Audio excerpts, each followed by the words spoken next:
അപ്പോൾ ഇച്ഛകളുടെ നിയന്ത്രണത്തിലൂടെ നാഥൻ്റെ കൽപ്പനയ്ക്ക് പൂർണ്ണമായും വഴിപ്പെട്ടുകൊണ്ട് അവൻ കൽപ്പിക്കുന്നത് പോലെ ജീവിക്കാൻ സാധ്യമാകുമെന്ന് തെളിയിക്കുന്ന ഒരു പരിശീലനത്തിൻ്റെ കാലയളവാണ് വിശുദ്ധ റമദാനിൻ്റെ കാലയളവ്. ഓരോ പരിശീലന പരിപാടിയും ഒരു നിശ്ചിത കാലം വരെ നീണ്ടു നിൽക്കുന്ന പരിപാടികളാണ്.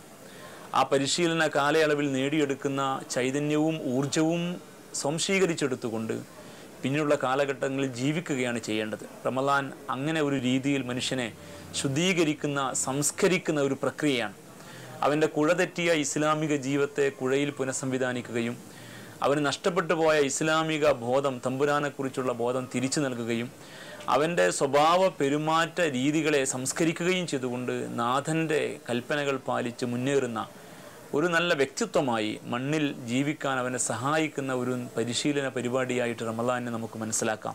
മഹാന്മാരായ പണ്ഡിതന്മാർ ഷഹ്റു തർബിയ, പരിശീലനത്തിൻ്റെ കാലയളവ്, പരിശീലനത്തിൻ്റെ മാസം എന്ന് റമദാനിനെ വിളിക്കാനുള്ള കാരണം ഇത് തന്നെയാണ്. അതുകൊണ്ട് അടുത്ത ഈ റമദാൻ കഴിഞ്ഞാൽ അടുത്ത ഒരു 11 മാസക്കാലം വരെ തമ്പുരാൻ്റെ കൽപ്പനകൾ പാലിച്ച് ജീവിക്കാനുള്ള ശക്തി, ഊർജം സമാഹരിച്ചെടുക്കുകയാണ് വിശ്വാസി സമൂഹം ചെയ്യേണ്ടത്.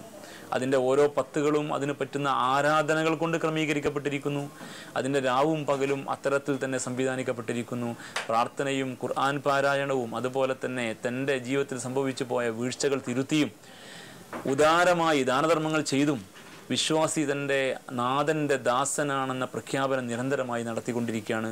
റമദാനിൻ്റെ ഈ ചൈതന്യം ഉൾക്കൊള്ളാൻ കഴിയുമ്പോൾ മാത്രമാണ് ഈ ആരാധന അർത്ഥവത്താകുന്നത്. അത് സാധ്യമാകാത്തവർ കേവലം പട്ടിണി കിടക്കുക എന്ന പ്രക്രിയ മാത്രമാണ് ചെയ്യുന്നത് എന്നും തിരുനബി പഠിപ്പിച്ചിട്ടുണ്ട്. മല്ലം യദൽ ഖൗല സൂരി വൽ അമല ബിഹി ഫലൈസ ലില്ലാഹി ഹജ്ജ ഫി അൻ യദഅ തആമഹു വശറാബഹു.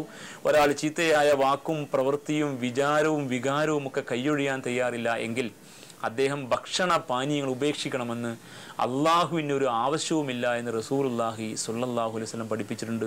നോമ്പിൻ്റെ ചൈതന്യം ഏറ്റുവാങ്ങിക്കൊണ്ട് മുന്നേറാൻ വിശ്വാസി സമൂഹങ്ങൾക്ക് സാധിക്കുമാറാവട്ടെ.